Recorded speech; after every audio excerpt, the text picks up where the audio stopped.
15 কোটি বছর আগে আমাদের বাংলাদেশ সহ ভারতীয় উপমহাদেশ, অস্ট্রেলিয়া, আফ্রিকা এবং অ্যান্টার্কটিকার অংশ ছিল।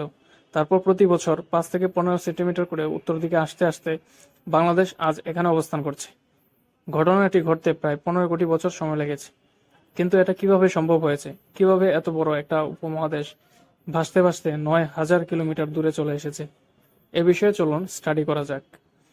মনে করুন আপনি একটি কাচের পাত্রে পানি ভরে তাপ দিচ্ছেন এবং পাত্রের তলায় এক টুকরো রং রাখলেন। দেখবেন রং গলে গিয়ে পানির সাথে মিশে রঙিন পানি উপরের দিকে উঠে যাচ্ছে।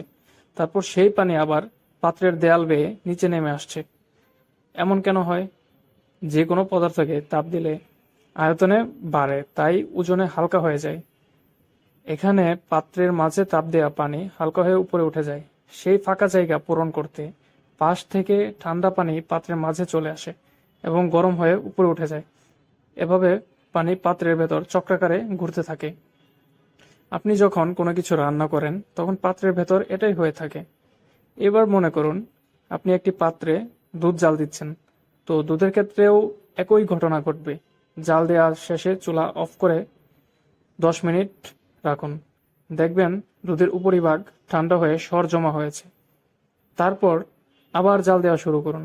দেখবেন সরের নিচে চলমান তরল দুধের ধাক্কায় উপরের সর টুকরো টুকরো হয়ে ভেঙে দূরে সরে গেছে। এবার আসে আসল কথায়। আমাদের পৃথিবীটা যখন সৃষ্টি হয়েছিল তখন সবকিছু তরল আর অত্যন্ত গরম ছিল। সময়ের সাথে সাথে পৃথিবীর উপরিভাগ ঠান্ডা হয়ে দুধের সরের মতো পাতলা আবরণ তৈরি হয়েছে, যার উপর আমরা বসবাস করি। পৃথিবীর ভেতর কিন্তু এখনো আগের মতোই তরল এবং গরম আছে। মাঝে মাঝে এই তরল পৃথিবীর উপরের আবরণ ভেঙে বের হয়ে আসে এবং জমা হয়ে বিশাল পাহাড় তৈরি করে, যাকে আমরা বলি আগ্নেয়গিরি। গরম পানির পাত্রে যেমন পানি সর্বদাই চলাচল করে, পৃথিবীর ভেতরেও গলিত পদার্থ সর্বদাই চলাচল করে। গরম পানি চলাচলের কারণ হচ্ছে চুলার আগুনের তাপ, আর পৃথিবীর ভেতরে গলিত পদার্থের চলাচলের কারণ পৃথিবীর কেন্দ্রে আটকে থাকা উচ্চতাপ। পৃথিবীর ভেতর থাকা এই পদার্থকে বলা হয় ম্যাগমা বা ম্যান্টেল। এই ম্যাগমা যখন পৃথিবীর ভেতর চলাচল করে তখন পৃথিবীর উপরের পাতলা শক্ত আবরণকে ধাক্কা দিয়ে ভেঙে ফেলে। সর জমা হওয়া দুধের পাত্রে আবার জাল দিলে যেভাবে সর ভেঙে টুকরো টুকরো হয়ে যায়, বিষয়টা তেমনি। পৃথিবীর উপরিভাগের এই আবরণের টুকরোগুলোকে বলা হয় প্লেট। এই প্লেটগুলো সর্বদাই চলাচল করে এবং একটা আরেকটাকে ধাক্কা দেয়। এই প্লেটগুলোকে আলাদা আলাদা মহাদেশ হিসেবে নাম দেওয়া যেতে পারে, যেমন Indian plate, African plate, Australian plate এবং ইউরেশিয়ান প্লেট ইত্যাদি। আমাদের বাংলাদেশ সহ ভারতীয় উপমহাদেশ ইন্ডিয়ান প্লেটে অবস্থিত। আনুমানিক 15 কোটি বছর আগে ইন্ডিয়ান প্লেট অস্ট্রেলিয়া, অ্যান্টার্কটিকা ও আফ্রিকান প্লেটের সাথে যুক্ত ছিল। বর্তমান বাংলাদেশ ও ভারতীয় উপমহাদেশের এই জায়গাটিতে টেথিস নামের একটি সাগর ছিল। পরবর্তীতে ইন্ডিয়ান প্লেট ও ইউরেশিয়ান প্লেট কাছাকাছি এসে সংঘর্ষ হয়।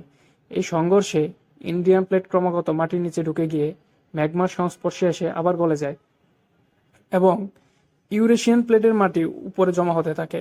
এভাবে মাটি জমা হতে হতে তৈরি হয় সুবিশাল এভারেস্ট পর্বতমালা। দুই প্লেটের এই সংঘর্ষের কারণে যে বিশাল কম্পন তৈরি হয়, সেই কম্পন আমরা মাঝে মাঝে অনুভব করি। এটাই হচ্ছে ভূমিকম্প। এই ভূমিকম্পে নেপালে প্রায়ই দেখবেন প্রচুর ক্ষয়ক্ষতি হয়। দীর্ঘদিন ধরে যদি ছোট ছোট ভূমিকম্প না হয় তাহলে বুঝতে হবে দুই প্লেটের শক্তি জমা হচ্ছে, যে কোনো সময় ভেঙে গিয়ে বড় আকারে ভূমিকম্প হতে পারে। এই কারণে বাংলাদেশে যে কোনো সময় বড় ধরনের ভূমিকম্প হওয়ার সম্ভাবনা রয়েছে। 8 কিলোমিটার উঁচু এভারেস্ট পর্বতমালা একসময় সাগরের নিচে ছিল। এই বিষয়টা যদি অবিশ্বাস্য লাগে তাহলে কিছু প্রমাণ দেই।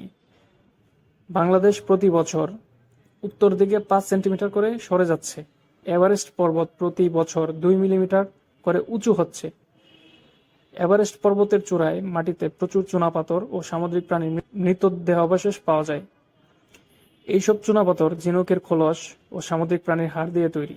সাগর থেকে এত দূরে এত উঁচু পর্বতের চূড়ায় কিভাবে সামুদ্রিক প্রাণীর মৃতদেহ ও চুনাপাথর এলো?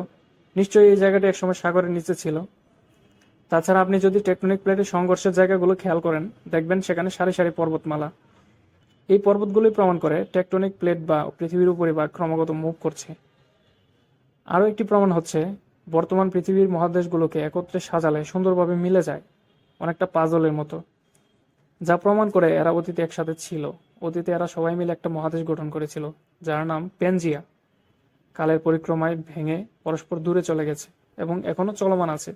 তো পরিশেষে আমরা এটা বলতে পারি, বাংলাদেশ একসময় অস্ট্রেলিয়া, আফ্রিকা ও অ্যান্টার্কটিকার অংশ ছিল।